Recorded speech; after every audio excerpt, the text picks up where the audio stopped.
Si vous êtes sur cette liste, cela veut dire que le FBI est prêt à payer pour vous avoir. Vous allez voir que les gens les plus dangereux de cette planète ne sont pas toujours ceux qu'on pense. Meurtre, détournement de fonds, association de malfaiteurs. Les raisons sont multiples pour se retrouver recherché par le FBI. 20 millions de dollars, c'est la somme que propose le FBI pour toute information amenant à la capture de l'un de ces 10 individus. Si vous êtes prêts, bienvenue dans le top 10 des personnes les plus recherchées au monde. Numéro 10, José Hernandez, alias El Gato. José Rodolfo Villarreal Hernandez, dit El Gato, né le 16 janvier 1978, est un fugitif mexicain et chef d'un cartel de Sinaloa qui a été ajouté à la liste des 10 fugitifs les plus recherchés du FBI le 13 octobre 2020. El Gato est recherché pour avoir orchestré le meurtre de Juan Jesus Guerrero Chapa, qui a été commis le 22 mai 2013 à South Lake, Texas, et il est également soupçonné d'être responsable de nombreux meurtres au Mexique. Villarreal Hernandez était en 2020 le 524e fugitif à être placé sur la liste des 10 fugitifs les plus recherchés du FBI. Le programme de récompense contre le crime organisé transnational du département d'État des États-Unis offre une récompense pouvant atteindre 1 million de dollars pour toute information menant directement à son arrestation. La guerre des cartels est un véritable fléau aux États-Unis. Elle fait des centaines de morts chaque année. Surarmés en permanence, cela donne lieu à des règlements de compte en pleine rue, par vengeance ou pour la suprématie de certains lieux de vente. Ils n'hésitent pas à tirer à l'arme lourde comme nous le montre cette vidéo prise dans une station-service en plein après-midi. Bhadresh Kumar. De son vrai nom, Bhadresh Kumar Chetanbhai Patel, né le 15 mai 1990 à Viramgam, Gujarat, en Inde, est un fugitif indien recherché car accusé d'avoir tué sa femme le 12 avril 2015 dans un restaurant Dunkin' Donuts de Hanover, dans l'État américain du Maryland. Le 18 avril 2017, il devient la 514e personne ajoutée à la liste des 10 fugitifs les plus recherchés du FBI. Il a été aperçu pour la dernière fois dans une gare près de son hôtel au New Jersey. Patel a des contacts au Canada, en Inde, au New Jersey, au Kentucky, en Géorgie et dans l'Illinois. Une récompense de 100 000 dollars est proposée pour des informations permettant de le localiser. Grâce à la vidéosurveillance du magasin de donuts, les enquêteurs sont certains que Patel a tué sa femme. Sur la vidéo, on voit le couple aller dans un coin du magasin. Sa compagne Palak ne réapparaîtra jamais. Patel a quant à lui pris la tangente. C'est un client qui, après une longue attente, a prévenu la police trouvant la situation inquiétante. Les policiers retrouveront Palak lacéré de plusieurs coups de couteau. Le motif de ce meurtre reste flou. On pense que Patel a fui les États-Unis avec l'aide de trafiquants d'êtres humains et aurait pu se rendre au Canada ou en Équateur, où il avait des parents.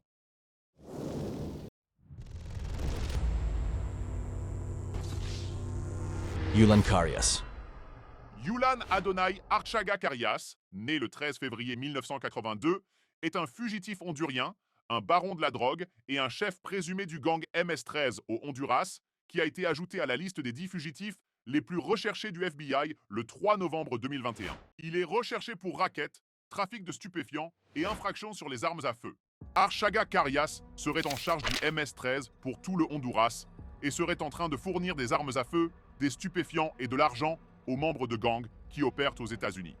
Une récompense de 5 millions de dollars est offerte pour toute information menant à son arrestation. Omar Alexander Cardenas. Omar Alexander Cardenas est né le 23 mars 1995 en Californie, aux États-Unis. Il était soupçonné d'être membre d'un gang de rue de Los Angeles appelé Pierce Street Gang. Le Pierce Street Gang, aussi connu sous le nom de 18th Street, la Calle 18, 18 Street, XV3 et Mara 18, est un gang de rue latino composé de Salvadoriens, Colombiens, Honduriens, Guatémaltèques et de Mexicains. Formé par les rejetés du Clanton, cependant il est, à moindre échelle, plus ouvert d'un point de vue communautaire, attirant par la même occasion un plus grand nombre de membres d'horizons ethniques et sociaux différents. Il est présent principalement à Los Angeles, en Californie considéré comme un gang sureño, en référence au sud de la Californie. Il compte 65 000 membres spécialisés dans le trafic de stupes, d'armes, le vol, extorsion, meurtre et la prostitution. Cardenas est connu pour son pseudonyme Dollar. En 2022, l'agent spécial Michael Alker, qui enquête sur l'affaire pour le bureau extérieur du FBI à Los Angeles, a déclaré Il ne représente pas seulement un risque pour le public, mais il peut également avoir des informations liées à d'autres crimes violents. Le FBI a averti le public que Cárdenas devrait être considéré comme armé et dangereux. Cárdenas est soupçonné d'avoir commis un meurtre. Le 15 août 2019, un homme de 46 ans appelé Jabali Dumas a été tué par balle devant un salon de coiffure à Sylmar, Los Angeles. Cárdenas aurait tiré 9 coups sur Dumas à une distance relativement proche de 30 pieds. Monsieur Dumas a été frappé à la tête et il est décédé sur les lieux. Apparemment, Cárdenas a été vu fuyant la scène dans sa voiture. Il a 2 mandats d'arrêt contre lui, l'un pour le meurtre de Jabali Dumas et l'autre pour fuite illégale afin d'éviter des poursuites. Les autorités soupçonnent qu'il s'est enfui au Mexique afin d'éviter d'être arrêté. Cependant, on pense également qu'il se cache peut-être dans le sud de la Californie, où il a de la famille et des amis. Cárdenas était la 528e personne à être ajoutée à la liste des personnes les plus recherchées par le FBI. Il a été ajouté à la liste le 20 juillet 2022, en remplacement de Gene Palmer, qui a été retiré de la liste sans être capturé. Tout de suite, on enchaîne avec la 6e personne la plus recherchée par le FBI. Il s'agit de Arnoldo Jiménez. Arnoldo Jiménez, né le 19 février 1982, est un fugitif américain qui a été ajouté à la liste des 10 fugitifs les plus recherchés du FBI le 8 mai 2019. Il est recherché pour le meurtre en mai 2012 de sa femme Estrella Carrera le lendemain de leur mariage. Elle a été retrouvée morte dans une baignoire de son appartement à Burbank. Jiménez était le 522e fugitif à figurer sur la liste des 10 fugitifs les plus recherchés du FBI. Le FBI offre une récompense pouvant aller jusqu'à 100 000 $ pour toute information menant à sa capture.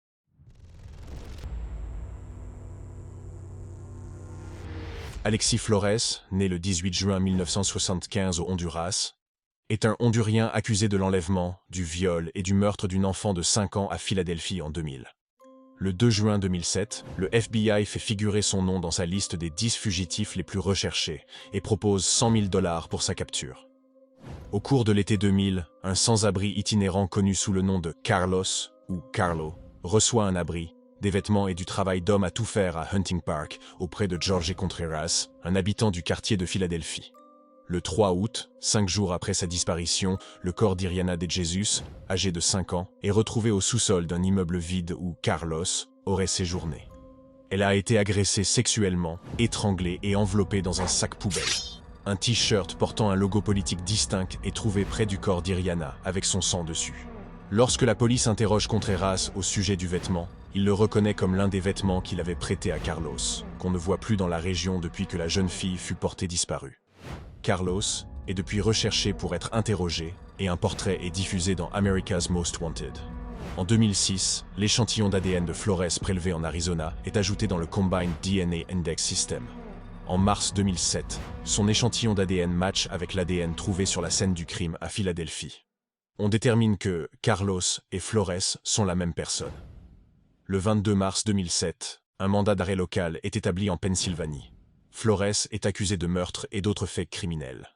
Le même jour, un mandat d'arrêt fédéral contre Flores est établi dans le district oriental de Pennsylvanie. Il est accusé de délit de fuite.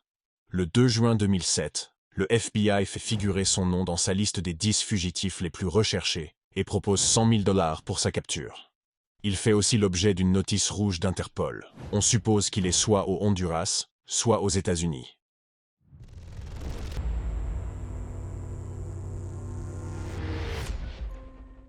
Le FBI a annoncé l'ajout de Donald Eugene Fields, deuxième du nom, à sa liste des 10 fugitifs les plus recherchés le 25 mai 2023. Fields est recherché pour le trafic sexuel présumé d'au moins un enfant dans le Missouri entre 2013 et 2017 environ. Un mandat d'arrêt fédéral a été émis pour Fields le 8 décembre 2022 aux États-Unis.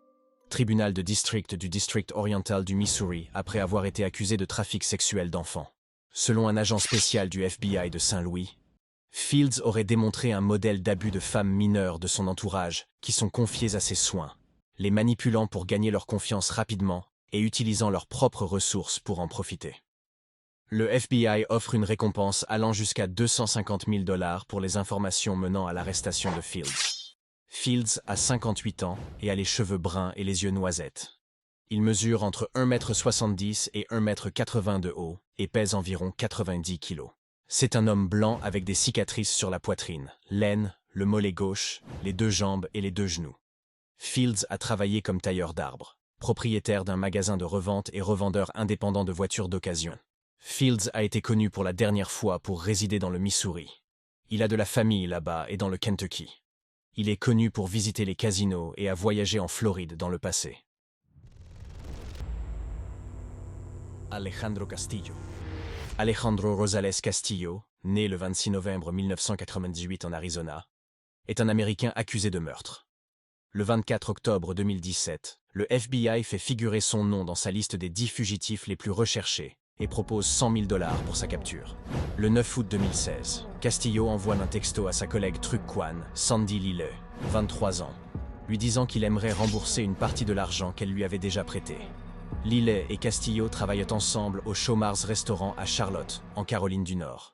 Lille accepte de rencontrer Castillo dans un magasin Quick Trip situé sur Eastway Drive.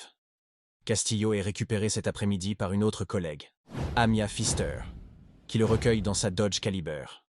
Lille est vue vivante la dernière fois dans le Quick Trip. On pense que Castillo l'a forcé à retirer tout l'argent de son compte bancaire.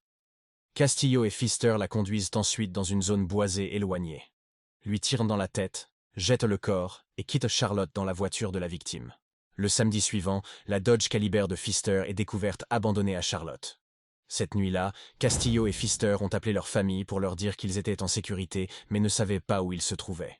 Après avoir reçu les appels téléphoniques, les 2 familles ont cru que le couple était détenu et forcé de passer des appels téléphoniques. En octobre 2016, Pfister se rend aux autorités de l'État d'Aguascalientes, au Mexique, puis est extradée aux États-Unis, où elle est inculpée de complicité pour le meurtre et le vol de voitures. Sa caution est réduite à $100 000 qu'elle fournit. Elle est libérée en janvier 2017. Alejandro, lui, est toujours fugitif, certainement caché au Mexique. Pour l'heure, l'enquête est toujours au point mort. Les États-Unis comptent sur la coopération de l'État mexicain pour lui mettre la main dessus.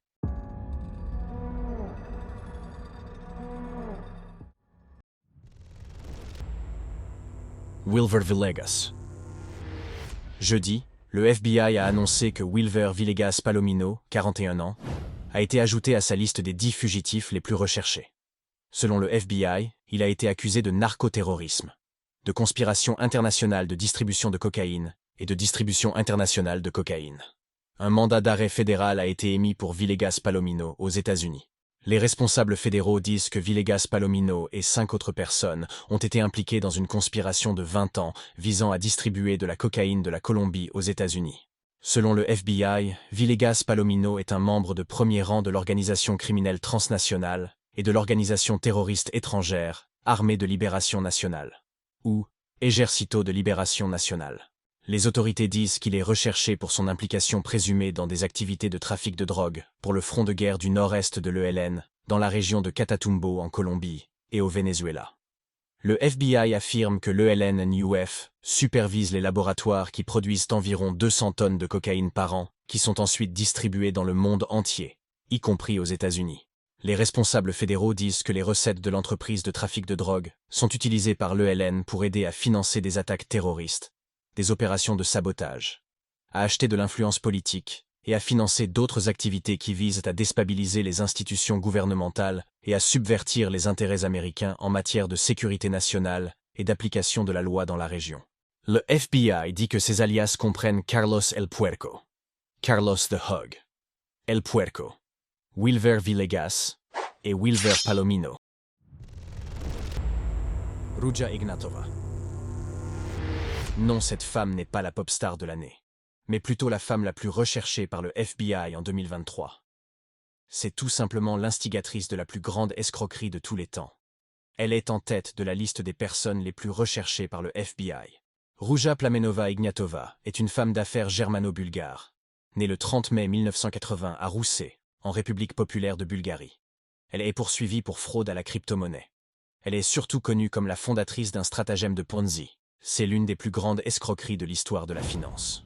Mais c'est quoi la pyramide de Ponzi? Petit retour en arrière. Les origines de la pyramide de Ponzi. Charles Ponzi est un immigré italien arrivé à Boston au début du XXe siècle. Issu d'une communauté très modeste, il trouve une manière facile et rapide de gagner de l'argent. En 1919, il commence un commerce de coupons-réponses internationaux. Il garantit des intérêts faramineux à ses clients qui se laissent rapidement emporter par l'appât du gain. Et pour payer les intérêts des anciens clients, il utilise l'argent des nouveaux clients. C'est le stratagème que Rouja a mis en place pour récolter des millions. Né en 1980 à Roussé, aussi orthographié Ruse, en République populaire de Bulgarie, Rouja Plamenova Ignatova émigre en Allemagne avec sa famille à l'âge de 10 ans et passe une partie de son enfance à Schramberg dans le land de Bade-Württemberg. En 2005, elle obtient un doctorat en droit privé européen de l'Université de Constance. Elle intègre le cabinet bulgare de McKinsey en 2004 et y reste 5 ans. L'année suivant son départ du cabinet de conseil, elle achète une fonderie allemande qui fait rapidement faillite. En 2012, Rouja Ignatova est condamnée en Allemagne pour une fraude liée à l'acquisition avec Plamen Ignatov, son père, de cette société déclarée en faillite dans des circonstances douteuses, peu de temps après cette acquisition. Elle est condamnée à 14 mois d'emprisonnement avec sursis. Elle retourne à Sofia et entre dans la finance. En 2013, elle est impliquée dans une tromperie marketing à plusieurs niveaux appelée Bitcoin. Attirée par l'envolée des cours du Bitcoin en 2013, elle crée OneCoin en avril de l'année suivante. Dès juin, elle sait pertinemment que l'idée de créer une fausse crypto-monnaie l'a fait entrer dans la zone grise, d'après ses échanges avec son associé Sebastian Greenwood. Durant les années qui suivent, ses affaires se font dans la plus grande opacité. Aucune opération sur le OneCoin n'étant publique. Elle enchaîne les conférences pour promouvoir son système de vente par cooptation dans plusieurs pays du monde. Dès 2016, des investisseurs alertent par divers moyens et plusieurs polices de différents pays commencent à s'intéresser à OneCoin. À partir de 2017, Rouja Ignatova fuit les forces de l'ordre, y compris le FBI, alors qu'un mandat d'arrêt est émis le 12 octobre à son encontre. Elle est vue pour la dernière fois le 25 octobre 2017, débarquant à Athènes d'un vol commercial Ryanair en provenance de Sofia. Tout le système OneCoin s'effondre alors. Début 2019, elle est inculpée par contumace par les autorités américaines pour fraude électronique, fraude en valeurs mobilières et blanchiment d'argent. Selon l'avis de recherche du FBI, Rouja Ignatova pourrait vivre en 2023 sous une fausse identité à Francfort en Allemagne, aux Émirats arabes unis, en Russie, en Grèce ou en Bulgarie, et avoir effectué de la chirurgie esthétique afin de modifier son apparence physique. D'autres supposent qu'elle est en Méditerranée, vers Malte ou l'Albanie, à bord d'un bateau. Elle posséderait 230 000 bitcoins. Le FBI offre une prime de 20 millions de dollars pour toute information menant à sa capture. La valeur de la fraude orchestrée par Rouja s'élève à ce jour à plus de 4 milliards de dollars. Cette affaire retentissante lui vaut le surnom de Crypto Queen dans les médias ou de Dr Rouja. Rouja Ignatova a fait l'objet de la série de podcasts de la BBC The Missing Crypto Queen en 2019. Un projet de film biographique avec Kate Winslet comme actrice est prévu. N'oubliez pas de vous abonner si vous avez aimé la vidéo et que vous en voulez d'autres.